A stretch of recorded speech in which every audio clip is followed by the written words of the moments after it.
Hello, everybody, it's that college football guy here with another video. Yeah, I'm in the sleeper because it's late at night. I'm here actually just packed up the night here in Battle Creek, Michigan, just outside of it here. You saw the title of the video, Subscriber Roll Call.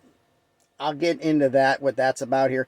Basically, I'll do that real quick here, but what it is basically, I did videos last year. I did, during the college football season, I did a reprisal of the top 25. I had my top 25 I did. And then I had the subscriber rankings, which was, we had, I think, 16 schools last year. So I did at the start of the season, how many schools are in here, and we rank, and it's based on a mathematical formula for wins and losses. I don't do it based on opinion, or that loss look good. It's wins and losses. It's mathematics. It's not opinion-based. Because opinion-based can get you in trouble. I did it math-based, so that nobody can accuse me of being unbiased because it's what it was. And out of all the teams we had last year, no, you could not have bet me any amount of money that I would have told you that Fresno State would have been the subscriber champion. But they were last year. But ironically, in the list we've compiled so far this year, which has 1, 2, 3, 4, 5, 6, 7, 8, 9, 10, 12, 13, 14 schools so far, no Fresno State. The defending champions are not here mentioned as of yet. But we have a few schools here. So here's the schools we have already mentioned. If your school is already mentioned, that's great. If you want your school to be added into the rankings, it's basically I'm going to do like a top 25 of subscriber schools, and I'll be doing reviews during the season. I will do preview predictions for all the top 25, the AP top 25, as well as any subscriber schools that are not in the top 25. So your school is going to get featured if it's not in the top 25. I will be talking about your games. So the schools we have so far, and I'll pin this in the comments, Tennessee, Baylor, Boise State, Purdue, Washington, Middle Tennessee State, UNLV, Memphis, Texas Tech, North Texas, Northwestern, Mississippi State, Oklahoma State, and West Virginia. Those are the schools we have so far. So if your schools aren't in that list, you're good to go. If your school's not on the list and you want me to put in the subscriber rankings, mention it in the comments of this video. So that way we can add you to the list, because eventually I'd like to actually have a top 25 this year.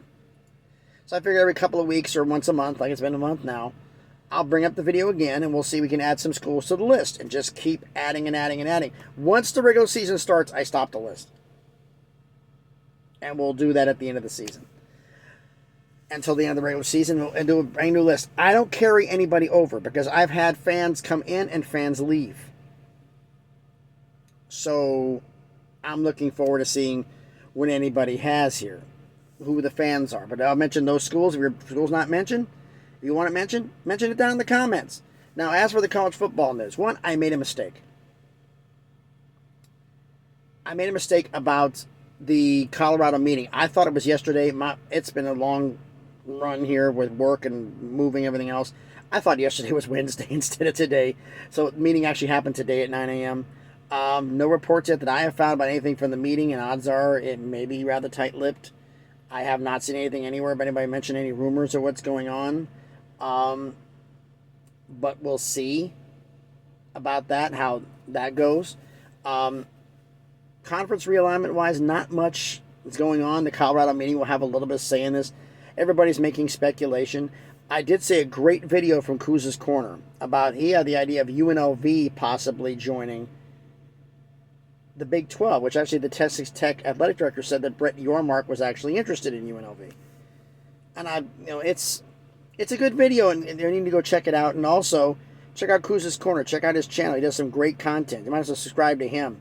He's trying to get his way up to increase his subscriber count. So go give him a shout out and go help his channel out. Now,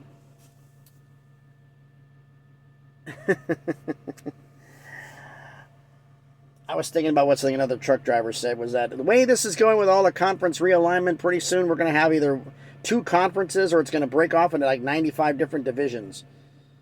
I'm like, well, I can't really say one way or the other. There's been the long-standing rumor, the Big Ten and the SEC are going to secede and form their own division. No, they're not. Because last I checked, it hasn't on the books yet, there was some members of Congress who were trying to keep college football exactly that. College football, not be semi-pro. And the idea that was petitioned, and I love the idea. It was and I feel incredibly stupid for this.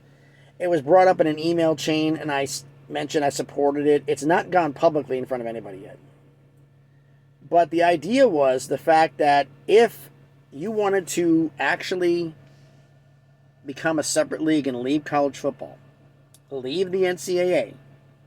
If you leave the NCAA, your university is stripped of academic status, which means all of your degrees become monogram toilet paper, which means 90% of your funding, which is everybody who is actually becoming a student, will leave, and your school is no more. That was what a couple of, I don't remember their names. I'm going to have to find that thing. I've got it in here somewhere in this truck. Where I wrote down who actually was petitioning the idea, and we're thinking of crafting a bill together to put it in front of, I don't know if it was a state level or members of, actually I think it was state representatives wanted to talk to members of Congress about getting that done, which I think would actually stop a lot of this. But that's just my opinion on what things are doing. I mean, if you stripped of their academic, you want to go leave and go have an NFL, go pro and leave the NCAA, fine. You're no longer academically accredited, which means your degrees are worthless. And think about that. How many boosters, high-power minds who've got that big degree right on the background, and they're bragging about it, smoking a cigar, and now it's toilet paper? How fast are they going to be going after the university to tell whatever idiot at the university thought this was a good idea, yank their nameplate off the wall, fire them, and get somebody else to make this sane? Just a thought. But let me know down in the comments what you think about this idea. As I said, schools we have here, I'm bringing the best back up. Old school paper, because I'm old school. Tennessee, Baylor, Boise State, Purdue, Washington, Middle Tennessee State, UNLV, Memphis, Texas Tech, North Texas, Northwestern, Mississippi State, Oklahoma State, and West Virginia. As I said, I'm going to pin this as the top comment with the list. If you add your school in the comments, I'm going to edit the top comment and keep adding them in, so that way I have an updated list for the next video. So thanks everybody for watching the video. I had somebody an idea. I mentioned in the comments of the video yesterday. Should I do a podcasts from truck stops? It's a great idea in theory. Most truck stops wouldn't let me do it. I'd have to do it from the parking lot. And truckers are not exactly known for being the most politically correct, so I'd probably be demonetized inside of 5 seconds. Yeah, curse like a trucker is not a joke. Most of us have very little patience for people in four-wheelers, a.k.a. cars, who, if you talk to a truck driver enough times, they'll call a car a four-wheeler. So there's a few things and vocabulary all could be educated on.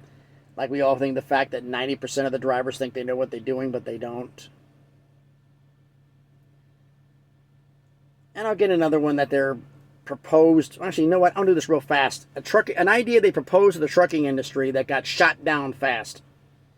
They wanted to be able to, like my truck, I'm not going to show it, has 2 cameras in it.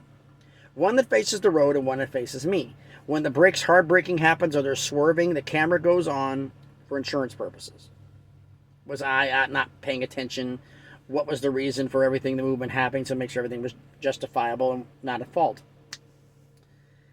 There was somebody from a law enforcement agency, I don't remember who, that wanted to say that they want to be able to tap into that footage and be able to use the cameras as a basis to cite drivers for tickets. Like if you do an illegal lane change, they can use the camera to cite you. But the only difference would be, the proposal was the fine wouldn't be much. Like a quarter. 25 cents. Well, that's not that big of a deal. Well, if you do 50 to 75 illegal lane changes a day, say you do 80, that's $20 a day. 5 days a week. That's $100 a week, $400 a month. Now it starts adding up, doesn't it? So that got shot down in a hurry because it just caused more problems. But little things that you don't know in the general public, that it was an idea that was brought up and it got buried within maybe 30 seconds of it first being uttered. But it's folklore around truckers.